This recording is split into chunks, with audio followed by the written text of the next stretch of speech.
Hello and welcome. Glory be to God in the highest and peace to God's people on earth. I welcome you to Satsang. My oh my, what a crazy world we live in. Crazy world. So let me just share some announcements and then we'll get into the teachings tonight. And I want to invite you just to take a moment and just to reflect, to see if you have a prayer request. So I want to start with prayers tonight. It's been one of those weeks. And so this Friday, February 27th through the 29th, we'll have our 7 Chakras online retreat. I love teaching this retreat. I love teaching about the chakras. The chakra centers are so fascinating in the sense that it gives us another opportunity, another place to root down and to know ourselves from, to live from. Something different than the mundaneness of the human thinking mind. And so when we open to the 7 chakras, we're opening to a whole other realm of being, a whole other realms with an S of existence. And then also in, 5 weeks from now, we'll be at the Shivananda Ashram of the Bahamas for the Spiritual Awakening Symposium. Again, I'm really looking forward to that. And then this summer, July 12th through the 17th, we'll have our next in-person retreat at Kripalu. And I will schedule some more online retreats, of course, between now and then. Okay, so let us shut down our eyes and open our hearts. And I invite us just to begin in a prayer-like way,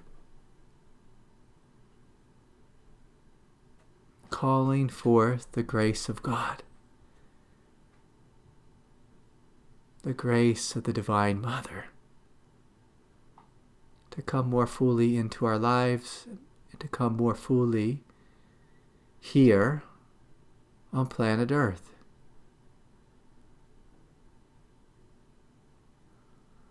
I invite prayers for Solomon, who made his way to heaven this week. Solomon, may you find perfect peace and rest in heaven. May you put down all your worries, all the pain of life here on planet Earth. And may you rest in peace. Great peace, great love in heaven. O Holy Mother, I call upon love and support for 2 Sangha members, Nick and Rachel, who find themselves in the midst of cartel violence, a cartel war in Mexico. May you bring them safely home, Lord. You take good care of them. Will you watch over them and protect them? May you bring calm and peace to the streets, to the people, to the governments of Mexico. May love triumph. God, we call upon you in all your light and your wisdom to come down and to support the police and the armies creating law and order in Mexico. And with the cartels, Lord, will you come into their hearts and reawaken them to the Christ, to their original innocence, to peace. Help them to find another way to live, another way to do business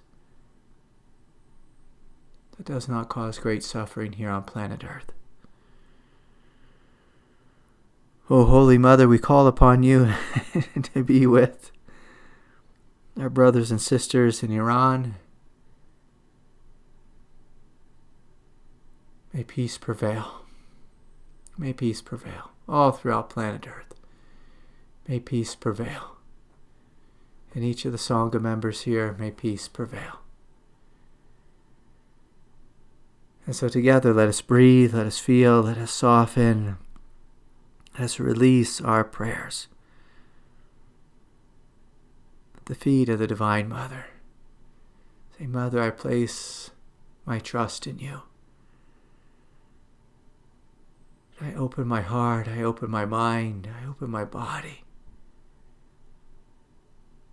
to your depth of wisdom, light, love, and freedom. May each of us here be conduits for your heavenly light here on planet Earth.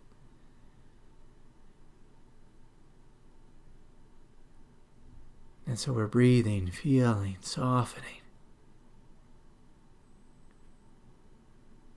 opening the crown chakra. And immediately as you open the crown, you may notice this descent of grace. And so we say, oh, look, the Divine Mother is here with us. She hears our prayers. And we welcome her down into our bodies, our form.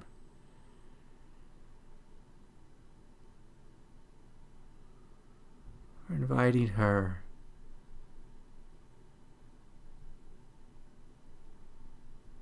to receive any of our worries, our struggles, our pain, our tension. We give it to her.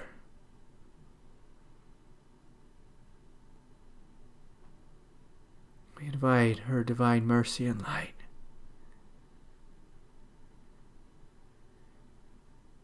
to not only embrace us, but to fully flood our bodies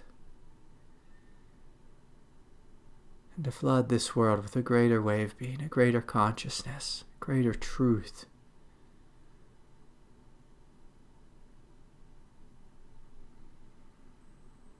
And the confusion that is brought forth by our separate egoic identities. The confusion of fear, of division, of tribalism, may be burnt up in the light.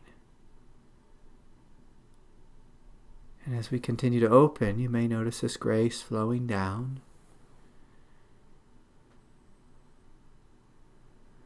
blessing the space of the mind.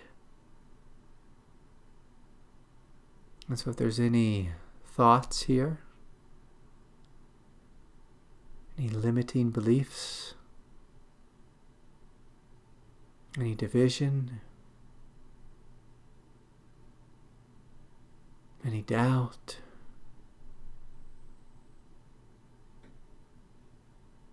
again, we release this.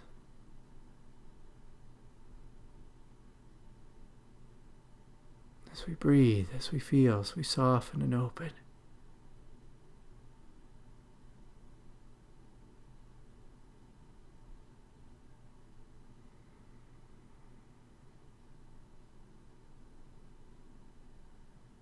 And so there's a number of us here who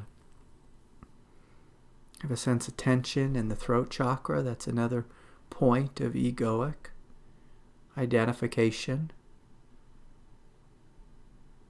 A point where we often try to control life or grip against life, judge life.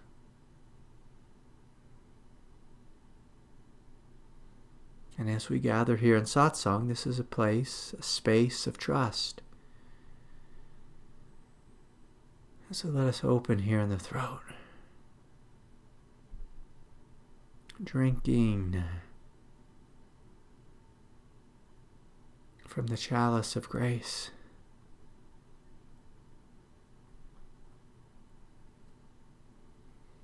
Drinking from this cup of divine harmony and unity.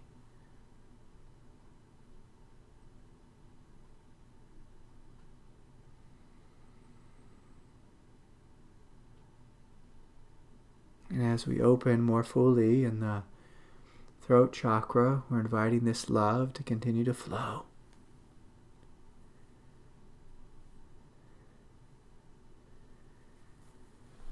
down from above.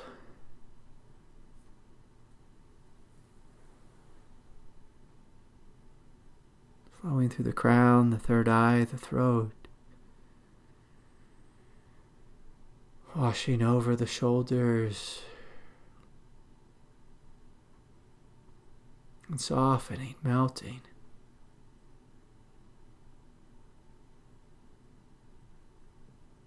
Any armor in the heart.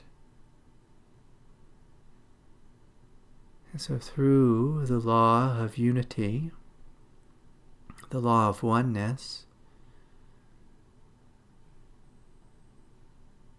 I invite you to see, to acknowledge, to envision as you open and receive. The world opens and receives.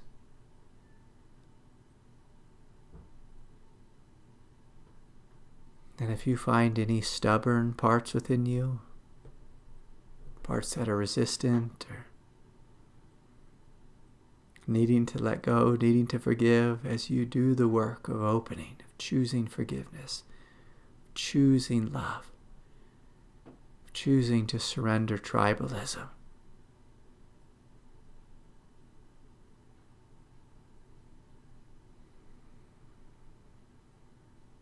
as you do the good work,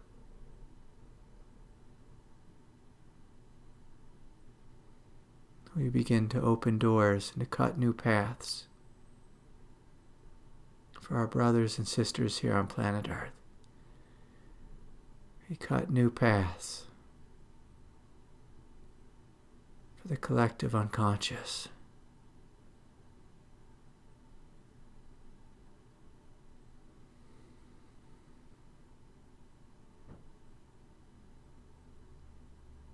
So calling forth this divine love and grace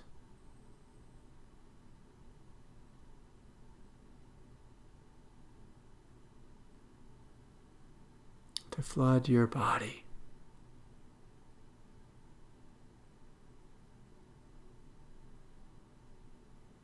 to flood this world.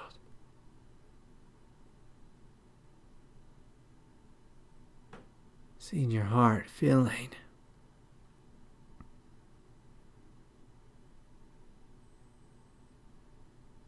with great love.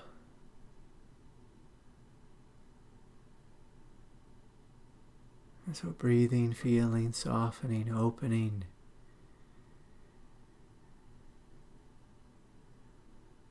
Let us open all sides, all quadrants of the heart. Opening on the surface, shedding any armor. Opening on the right side and the left. Letting go behind the heart.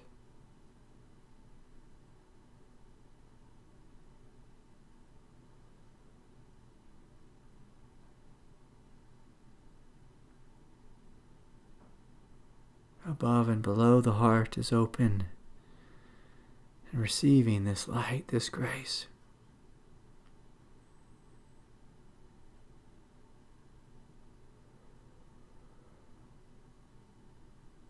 Throughout the heart, throughout the chest, flowing into the unified field of creation.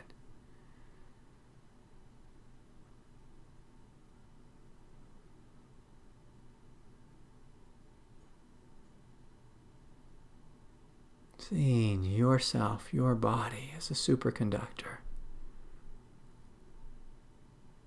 for all of humanity.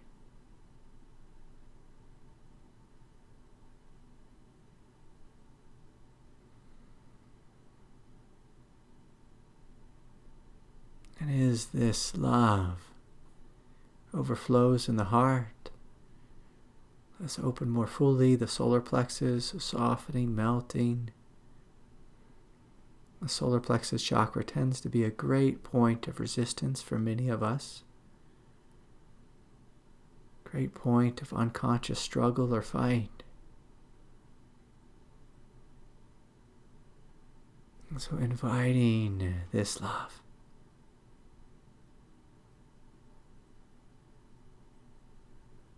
this radiance.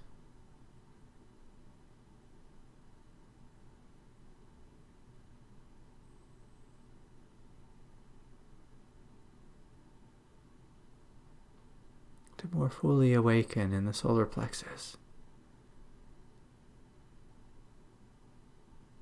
Sometimes this chakra center can feel pressurized or a little burning or sometimes nauseous as the light comes into contact with it. That's okay. That's just a sign of purification.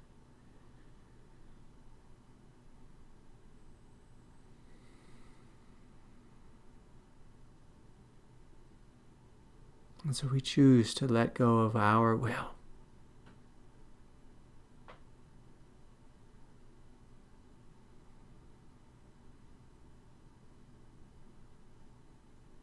And we welcome God's will. Surrendering the small human will.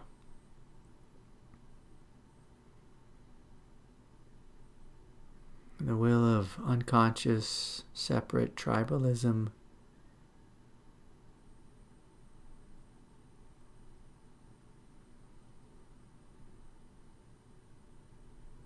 And inviting the truth of unity to triumph.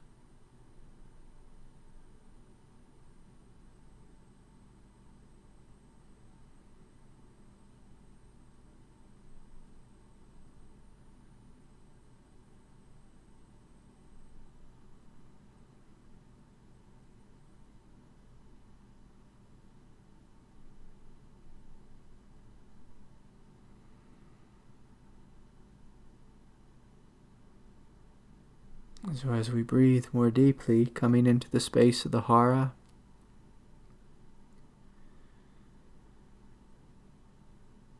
and again welcoming this divine grace to flow into the hara, clearing out any fear, any old pain,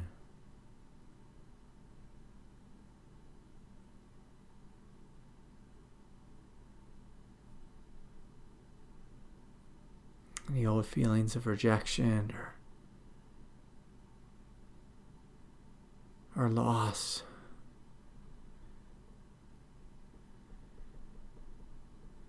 We're inviting love to hold, to embrace, to clear, to purify.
Welcoming a deeper truth.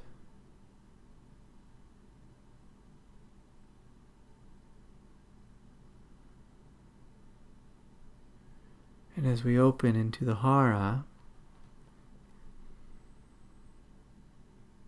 you may notice this deep quietude.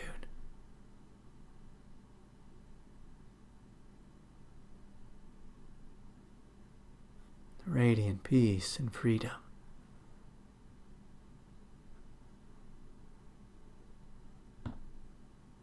And can you trust in this?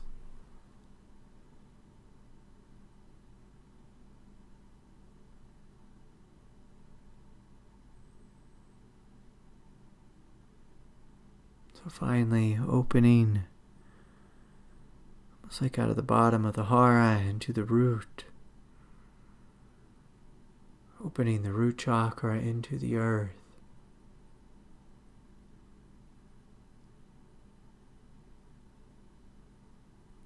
invite you to imagine surrendering the thinking mind into the earth.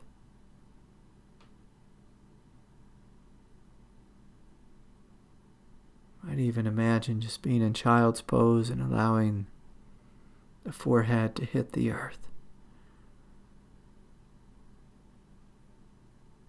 Any and all thoughts, any and all sense of separation is melting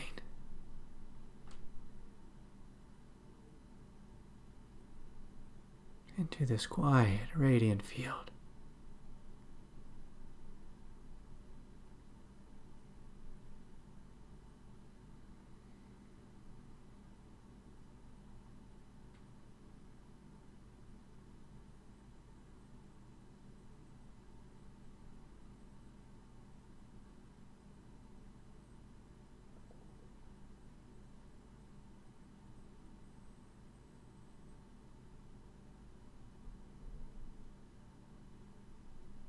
And here, as all 7 chakra centers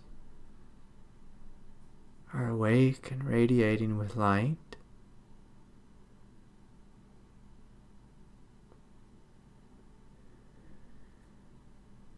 when we open this deep and this fully, you probably won't notice 7 different centers. You'll probably notice one column of light. One field of radiance.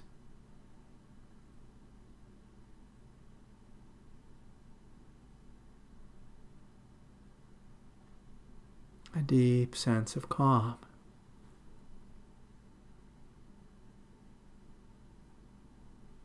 And peace.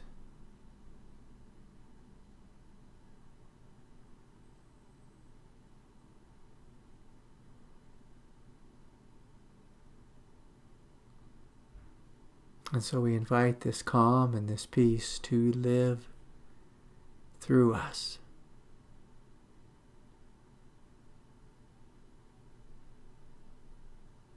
This profound sanity,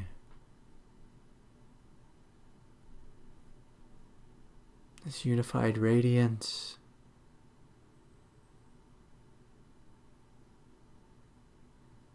this immense peace, this strength and depth.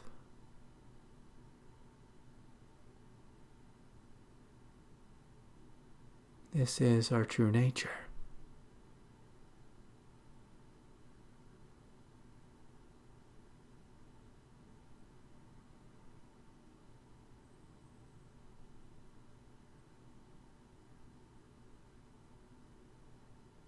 Breathing, feeling, softening.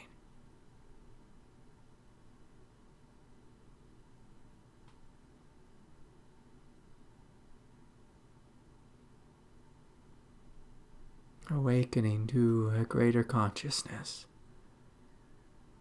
And through you awakening, we simultaneously invite the world to awaken.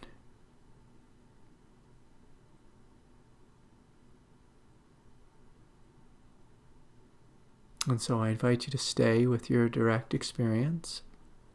And you can gently open your eyes if you like, and I'll welcome you into this room.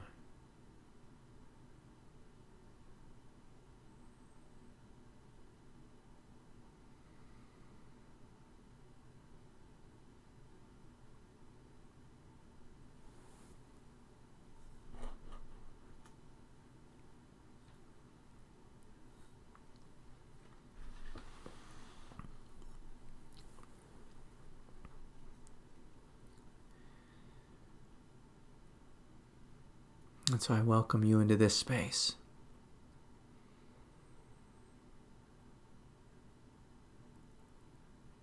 And so, often this vocation that I have, it comes with I don't know if responsibility is the right word, but it comes with a lot of intensity at times. And so, sometimes I talk with my wife, and she kind of laughs at my job, and she's always like, "Oh, you're just sitting in your room just meditating all day." And I'll say there is a lot of that.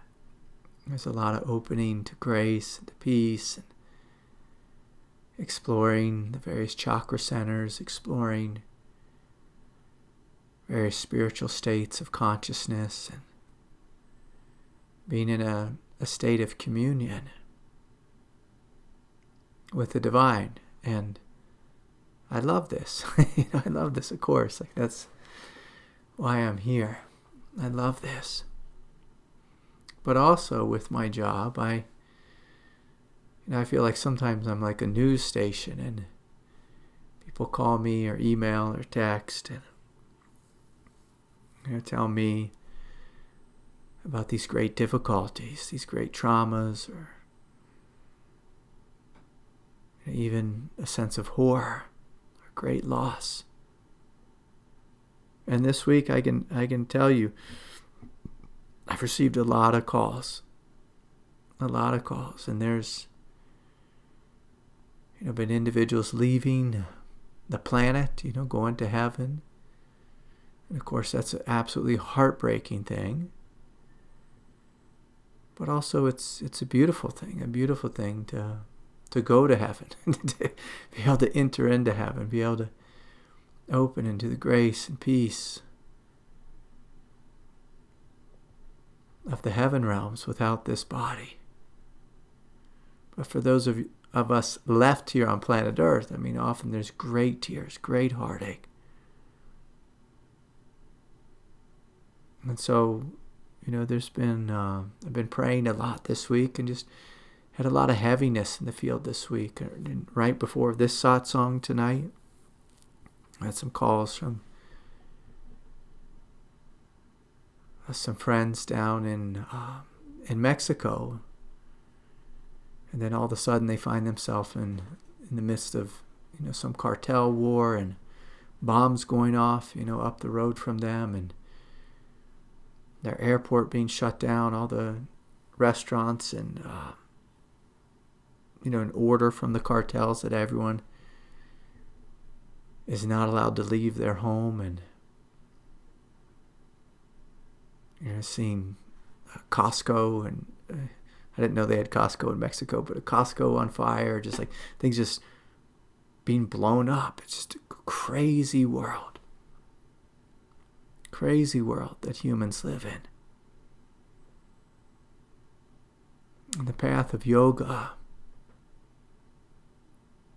the path of Buddhism, the true path of Christianity, is a path where we connect to God first. We let go of our human tribalism. We let go of our human division. And we look at ourselves with humility, and we say, this mind, this emotional nature, it just doesn't work. Just doesn't work.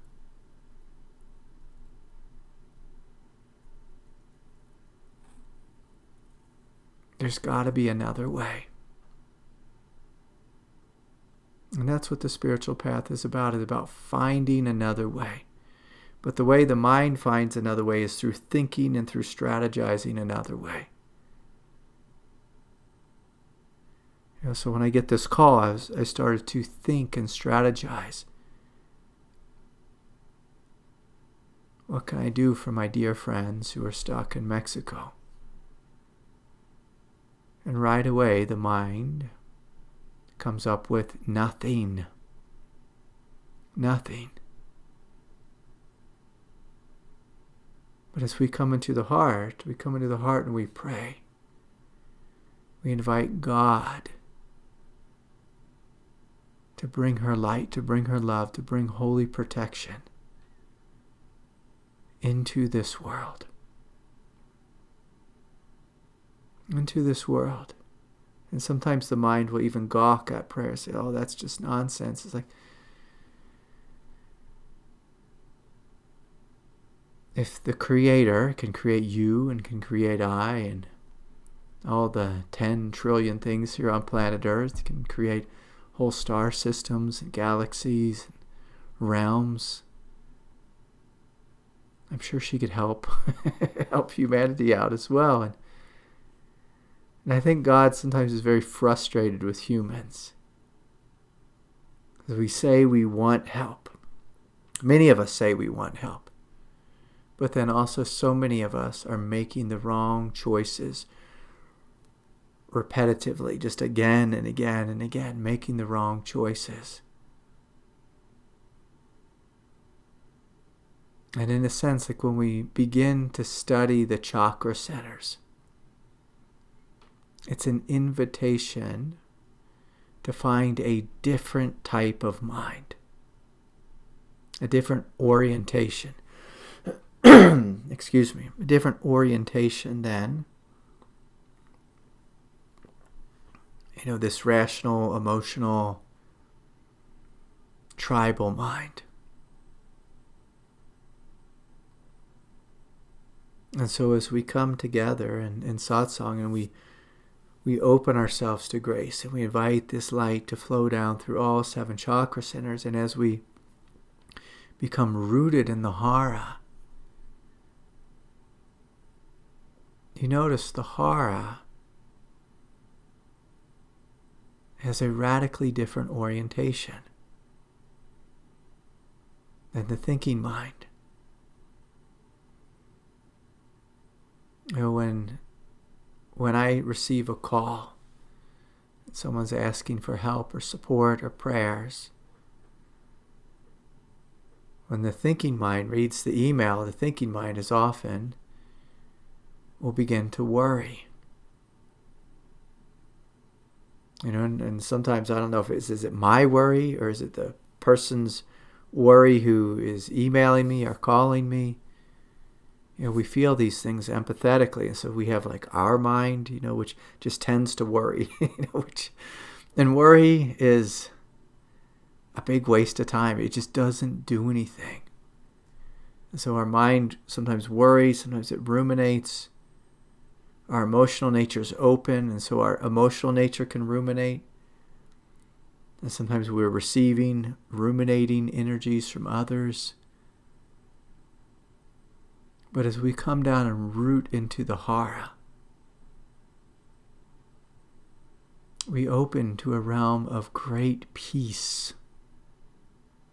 And it's not just a personal peace for us. When you discover peace in the hara, it almost feels as if these silent, almost like a silent explosion of peace begins to spread out across humanity. Begin to feel the collective conscious waking up. You plug into the ground of being, and worry, well, at first, when you first glance at it, you see a total waste of time, but as the hara continues to open, the hara has the power to gobble up worry. And so when we study the chakra centers, we can begin to, in a sense, orient ourselves or use the chakra centers as a way to deepen into something greater. When we find out, okay, our mind is not going to solve this problem. It's not going to solve this problem.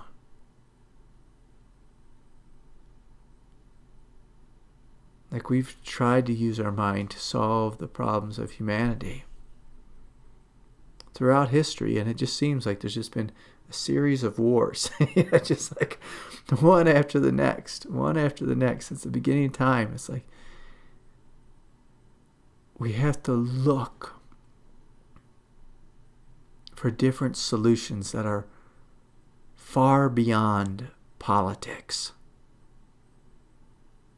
far beyond military interventions, far beyond.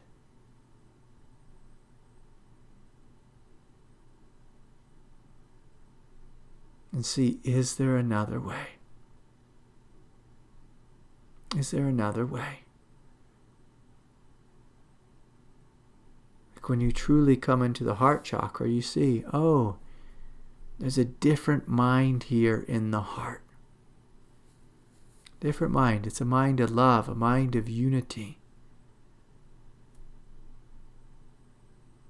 A mind that does not have borders.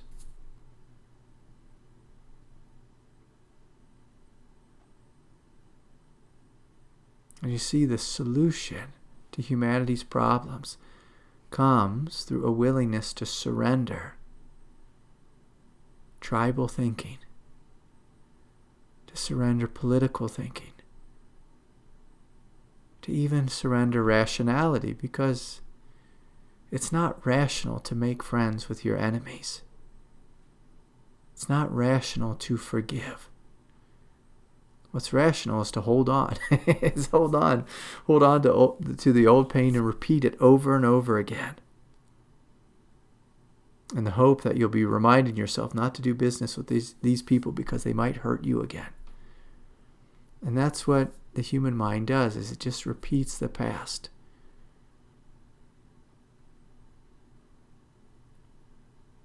But if we want this world to change, if we want a different type of life, we come into the heart and we ask the heart. And I've had this happen so many times. Before I can even ask the heart, what shall I do? How shall I proceed? The heart is already telling me the solution. And often the solution is something very difficult for us. Depending upon how connected we are to our egoic identity, because often the heart will tell you, forgive, let it go, drop this, respond with love, respond with compassion, let it die.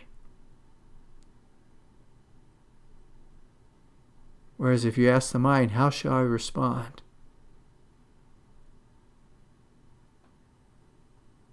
The mind's just busy spinning off an argument. An argument of how we're going to tell the other person. How we're going to show them that they are wrong and we are right. And you see, okay, well, that's just the thinking of separation. If you tune into the news, it's, these people are right and these people are wrong.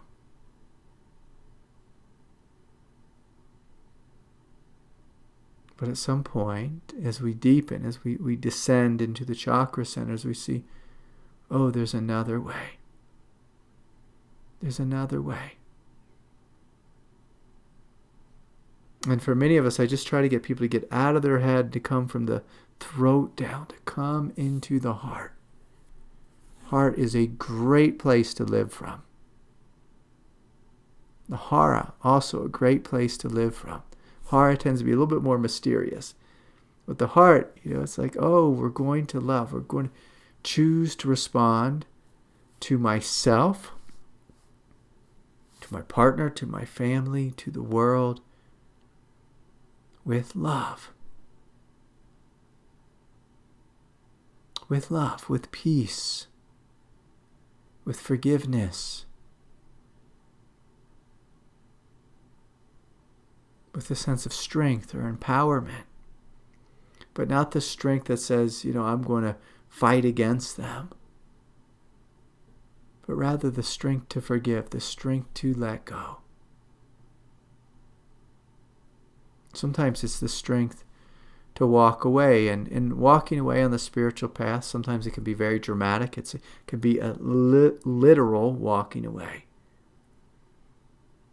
But often on the spiritual path, walking away is very similar to what the Buddha taught. It's just like letting it all die. And this is what nirvana is letting it all come to an end.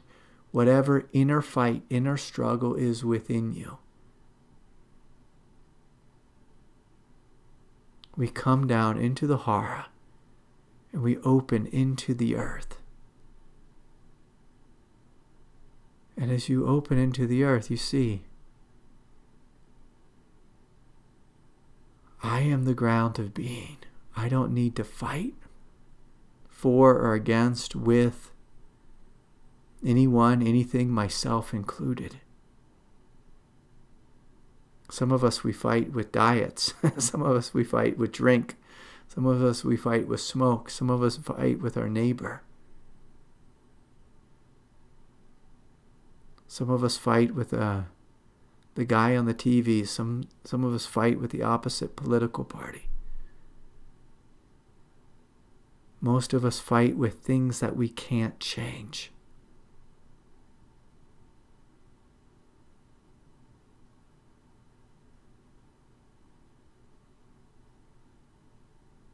And so at some point on the path, we begin to wake up and we realize there's so many things we need to walk away from. And so we walk away from that which is untrue. But the invitation, of exploring the chakra centers is that we don't just walk away with our disgruntled mind and just sit by ourselves and ruminate how we don't need that person anymore, or how we're right. That's not the kind of walking away I'm speaking about. Like if you feel into the third eye center, in the front, the forehead there tends to be where most of the thoughts, the thinking arises in this prefrontal cortex. But the walking away I'm speaking about is if we take this big backward step, and step almost like out the back of the skull. We can all just play with this right now. So you feel into the forehead and the thinking that arises there. But then as we step backwards, it's a funny thing to say, but to take this backward step, you notice your consciousness becoming more spacious and vast and empty.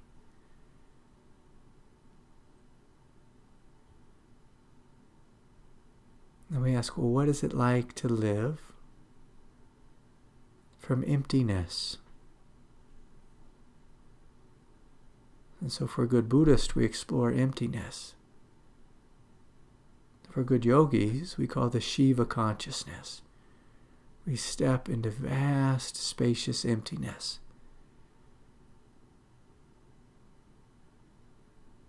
And we begin to realize, this is quite a different experience than being in my head and thinking all the time.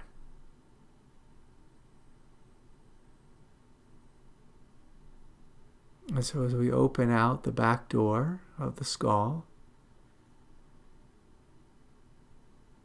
the question is can you live from this place? Can you get comfortable here?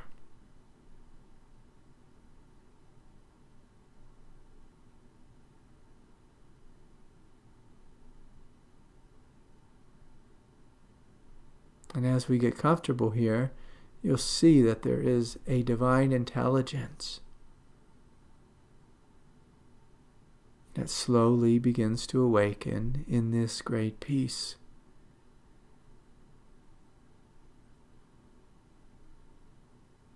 And the key word here is it's a divine intelligence.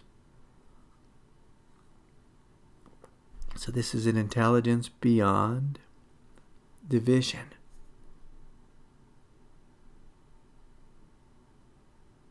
Beyond division. And in the world of yoga, it's often taught that to know this place, we have to pull our attention out of the senses. As our human senses, they're always looking outward, chasing after something, grasping after something, wanting to have a little snack, a little something to eat, a little drink, always adjusting the thermostat, trying to get more comfortable, seeing something good, seeing something that makes us angry. And as yogis, there's a commitment to pull our energy out of the outside world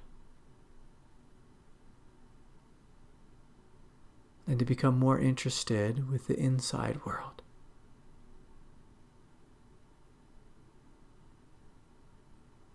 These vast realms of non-dual peace, of light and love. And if you commit yourself to a life, an inner life, a spiritual life, you'll find yourself responding to life in a much different way. A much different way. Because the human life, you just turn on the news and you see just so much violence and turmoil. As we turn around and look inward, you find a different life. Now, some of us, as we turn around and look inward, we might be met with old emotional pain or an old shadow, an old struggle, an old wound. And if that's you, well, we stay facing inward, but we meet the wound, we meet the pain with love, with peace, with openness.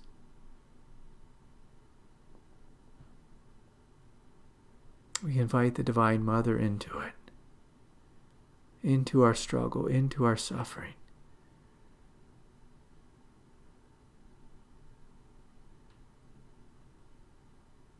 And after it's been fully embraced, fully healed, fully transmuted, we give this old energy back to the earth. Back to the earth.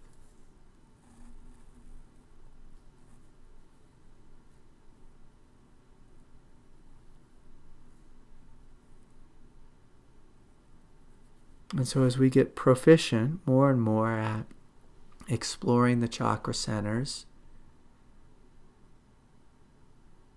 and living from these centers, and that's what I'm going to invite us to play with. So kind of have this week now leading up to the retreat. But I mean, this is a great practice for wherever we're at on the spiritual path. Is just to feel into each of the centers. And just from a place of mindfulness awareness, to ask, like, am I awake in all 7 centers?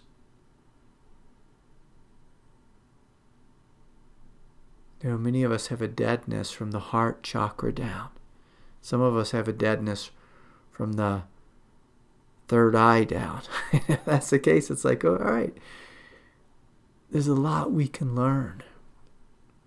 There's a lot of places within us that we can grow into. And that's good news. That's good news. It's not a criticism. It's good news. It's like, oh, there's some places within me that I'd like to get to know. And so I'm going to invite us just to work with this almost as homework, is when we're walking throughout our day, just to notice, where is my consciousness? It's a great question. Where is my consciousness? And for most of you, you'll feel your consciousness either in your head or in your emotional nature, your heart, or maybe the solar plexus. And it's like, okay, I'm a very emotional person, or I'm a very mental person. Okay, these are 2 aspects of my human self. And I'd like us just to say, check. I got those two down. I know the mental me, and I know the emotional me. Okay, great. Great. If you look a little deeper, you might notice, and there's this instinctual me. And me that's like, gets a little angry or agitated when I'm hungry. Gets a little hangry. And it's like, I need to eat. That's the instinctual part of us. You might notice a sexual part of you. It's like, okay, that's the instinctual nature. If your fight or flight response comes online, again, instinctual nature, just like boom. No thought.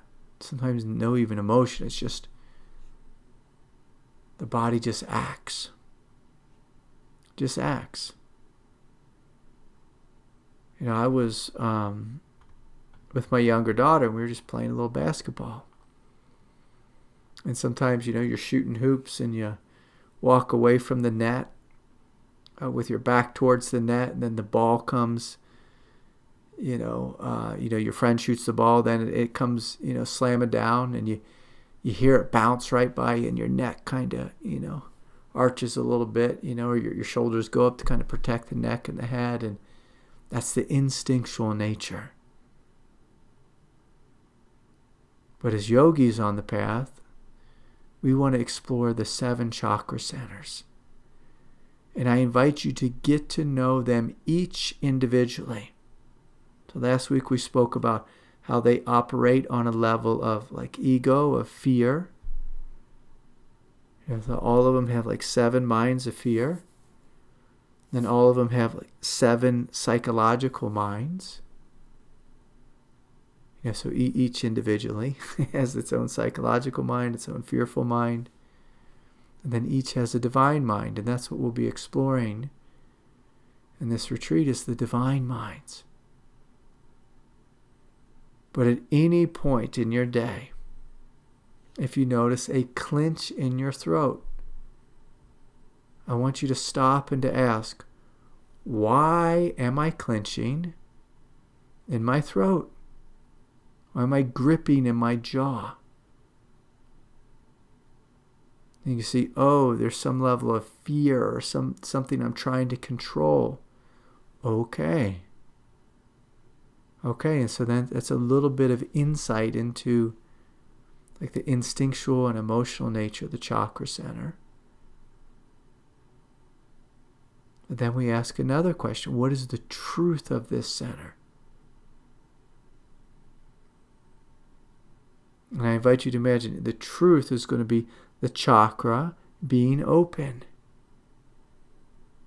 And often chakras are spoken about as being these wheels, these spinning wheels. And sometimes whenever I give, descriptions like that, people really trip. They say, Craig, my chakras aren't spinning, or they're spinning in the wrong direction, or, I hear the heart chakra is supposed to be green and I don't see green, I see purple. Must be something wrong with me. It's like, I don't want you worrying about any of that stuff. I just want you to have a sense of, is my throat chakra, is it open? And is there a sense of energy flowing through it? Flowing through it. So with the throat chakra I often teach is like a gate. It's going to be an open doorway for the heart to express itself fully in this world. And so when the throat chakra is open, and there's not going to feel like there's a clench there, it's not going to feel congested.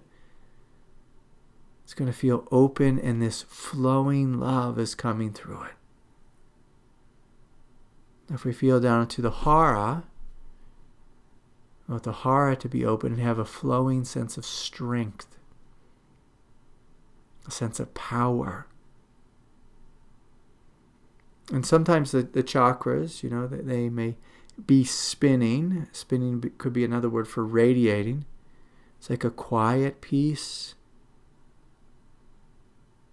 But at other times, there might be a more explosive peace.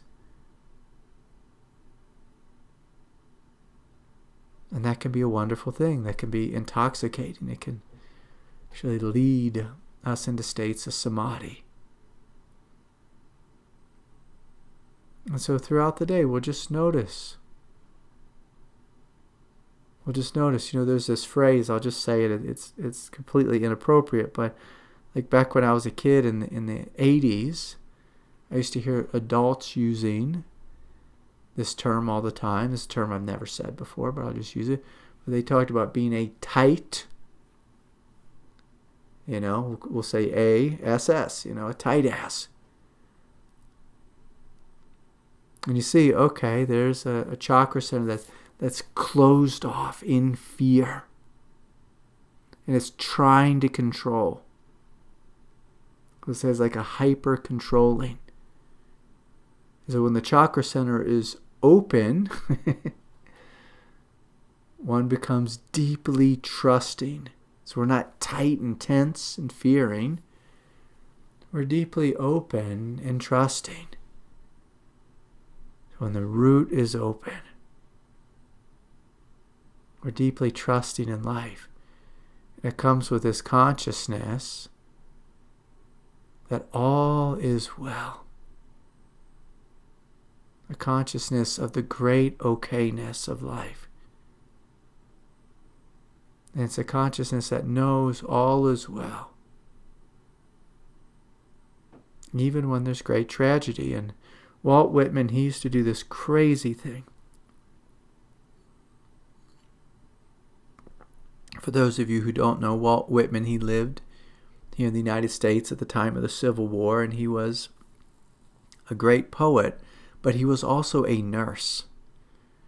And so he was a nurse on the battlefields. And I mean, if you've, I've been to Civil War hospitals before. It's just like, actually a friend of mine, like she actually lived in a Civil War hospital. Her house was an old Civil War hospital, but you see like the tools they use to saw off a leg or to saw off an arm. It's horrific. And most of the young men who had their arm or leg or both legs amputated, I mean, they would just bleed out. They just die. And Walt Whitman would hold their hands, cheering them on, saying, yes, you made it. Go to heaven and be quick. Like, just open into the light. You're the lucky ones. And so here he was, working in a Civil War hospital, just cheering these young soldiers on. As they'd make their way, as they transition to the other side. This is an opposite perspective as fear. It's like fear is like, no, we gotta save you. We gotta save you. You have to stay here on planet Earth. And all of us will find our way to heaven. But when the root chakra is open, when the heart is open, like this is where it sounds insane. Our passing can be a celebration. And so you see, it's a different orientation. A different orientation.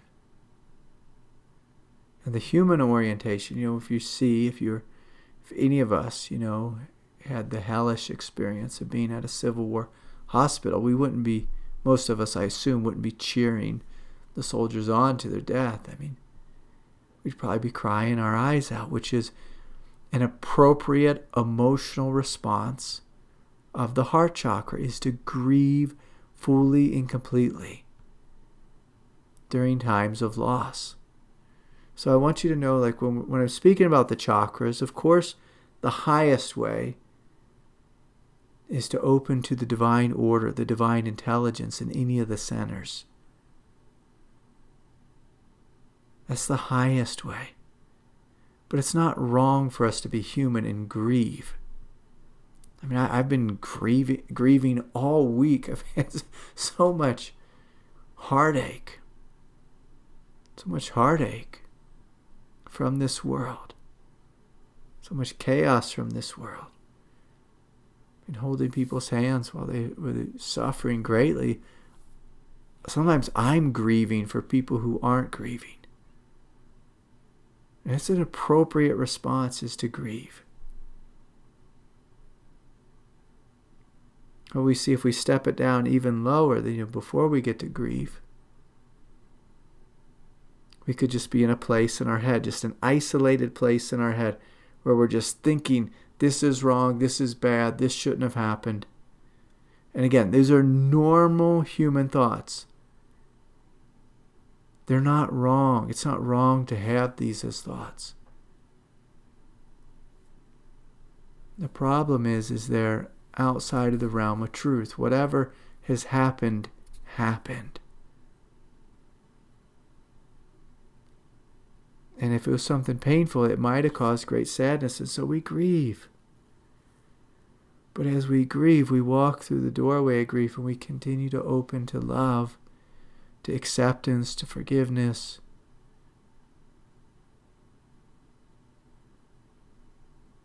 We open into communion. Communion with all of life. And through each of the chakra centers, we can experience a different quality of divine communion. A different quality of the mind of God. And so I have found it very important on the path to explore the chakra centers individually. But then again, I get this question a lot. Craig, I don't feel all the individual centers. I just kind of feel this one big center.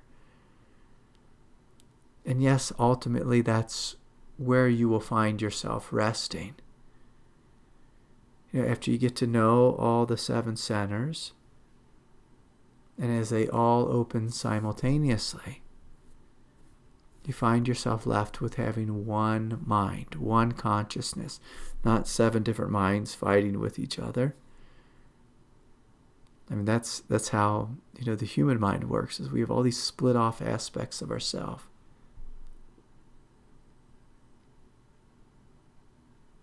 And often they're at odds with each other. But as we explore these different centers, we get to know them. We get to know the truth in each center. And as you get to know the truth in each center and you begin to live there, you'll find that the truth in one center starts to open up truths in the other centers. You open your heart. And your heart just starts to have this effect where, your belly starts to open, your throat starts to open. And then we discover this unified field. But sometimes, it's confusing. You notice, there's great love in my heart, and I feel this love. And, because human beings are complex and complicated creatures, we could have love in our heart, and we could simultaneously have some fear arise in our belly. And so we invite the love to embrace the fear. And as love embraces fear, what comes online but a sense of divine strength? It's not that the fear just falls away. No, as love embraces fear, we come to know divine strength. Divine strength.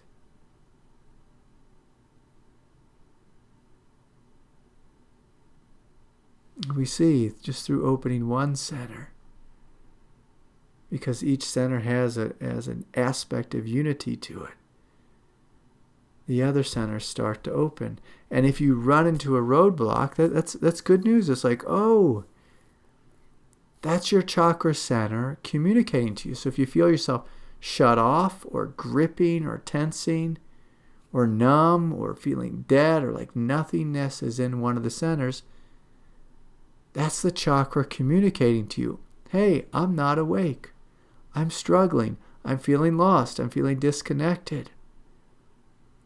And just like if one of our children came and said, hey, Mom, Dad, I'm lost. Can you help me out? We'd say, of course. Of course. Let me hold your hand. And let's let go of that which is false in our thinking mind or our emotional nature. And let's open to the truth of love, the truth of God, the truth of light, the truth of strength, the truth of power. You know, my youngest daughter, she has this funny thing. So she's in the 6th grade, but she spent, almost her whole life in the Catholic school. We had like one almost year in the public school. Didn't work out. So we ran back to the Catholic school. But anyways, in my neighborhood, there's a couple different schools. There's an elementary school and a middle school. My daughter's never went to any of those two schools. She's been to this Catholic school. And I'll say, hey, sweetie, let's go play basketball on the playground at the elementary school. And she's like, no, Dad. I'm like, what's the hiccup here, sweetie? Like, what's going on? And within her little body, she has this tribal fear about being in someone else's territory. And I'm like, sweetheart, first of all, you're a 6th grader. You're not an elementary school kid. Like, it's an elementary school. You don't have to be worried about the elementary school kids. Like, we don't have to be worried about those kids.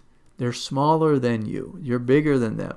And she's like, no, I won't go. And I drove her over there today. And, she started yelling at me. She said, I don't want to go there, Dad. It's like, okay, sweetheart, we'll go home. We'll stay home. We'll stay safe, But it's just a funny thing. It's a funny thing how our ego operates. It generates fears around the unknown. I don't know these kids at this school. And so therefore, the unconscious thought is, I should be afraid. And we all do this. We can laugh at my daughter, but I mean, come on. How many of us have been nervous on a first date, nervous on a job interview, nervous entering a new school? I can tell you that when I went to train jiu-jitsu for the first time, I was pretty nervous. I saw they had a big cage inside, and I was like, oh my God, there's a cage. People punch each other in the face. Like, that's a thing to be legitimately nervous about, So it's a fair thing for the body to be fearful and nervous at times.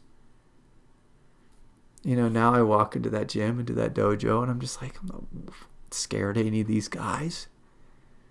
They're my friends. They're my friends. And they've all tried to beat me up, and some of them have been very successful in beating me up, and they're still my friends. They're still my friends. And so like with our chakras, just with anything in life, we get to know what's here. We're going to explore it. There's this, great, I'd like to call it an ancient text, but I don't know if it's that old, but just the art of war, where you get to know your enemies. You get to know them. You get to know the things that scare you. You get to know them. And as we get to know the things that scare us, because sometimes when you explore the chakra centers, like sometimes you'll have some demons that are living in your chakra center. And what a demon is like, let's say like the demon of addiction. So the demon of addiction comes in. Oftentimes it'll come into our throat, it'll come into our mind, it'll come into our solar plexus. And in a sense, what it does is it holds your power, the power of the chakra center, hostage. And so we work with these demons. We meet them with love, with strength, and with clarity. And as you do so, you liberate the chakra center. And as you liberate the center, you get to open to that original sense of empowerment, which is rooted in that center. And so it's so utterly beneficial. I can remember I used to do this thing when I was younger, is I would go around to different spiritual teachers, and I would see, do they know something that I don't know? And of course the answer was yes. And so I'd say, okay, what is it that this one knows that I don't know? And it wasn't like some mental knowledge. It was a place they were living from, an orientation they were living from. And so I said, I want to know that thing.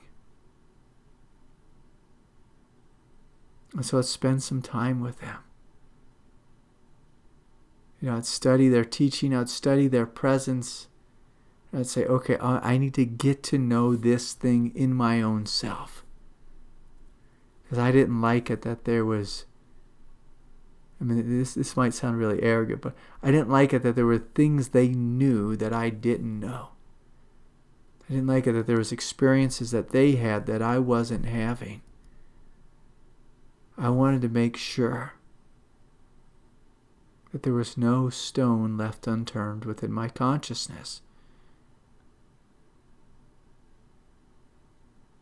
And that's a lifelong thing, by the way. I don't want to act like I've overturned every stone within me. There's all kinds of stones that still overturned. It's like, oh, looky there.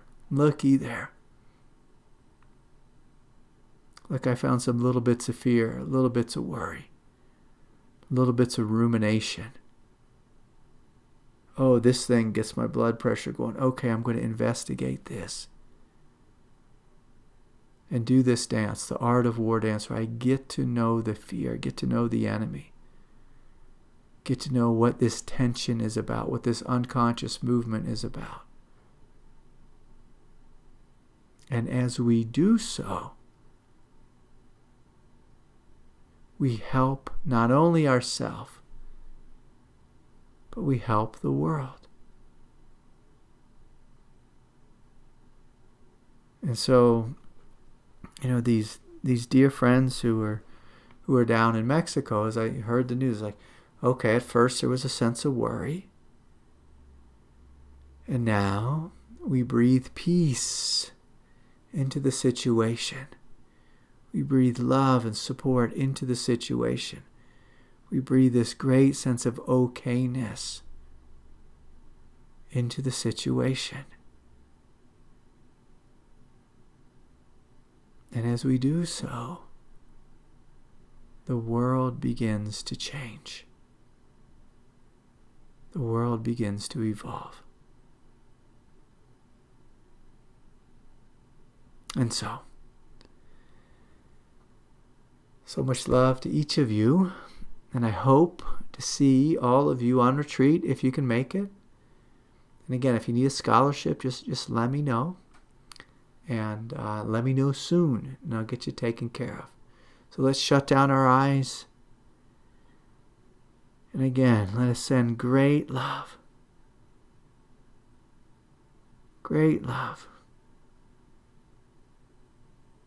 To the Sangha family members in Mexico. Sending love to the cartel. Love to the police. Love to the army, love to the governments. I send great love to Solomon, who's getting reoriented in heaven. I send great love to Solomon's mother and father. May peace triumph. May love triumph in their hearts. May love flow all over planet Earth. Blessing you, blessing me, blessing this family. your friends, your community, the entirety of this world. May love come into our politicians, our governments, our armies. And may love prevail through and throughout creation. We ask that the Divine Mother comes into us and gives us great strength to respond from the highest. From the highest. And so much love and respect to each of you. Good night, everyone. So beautiful to be with you.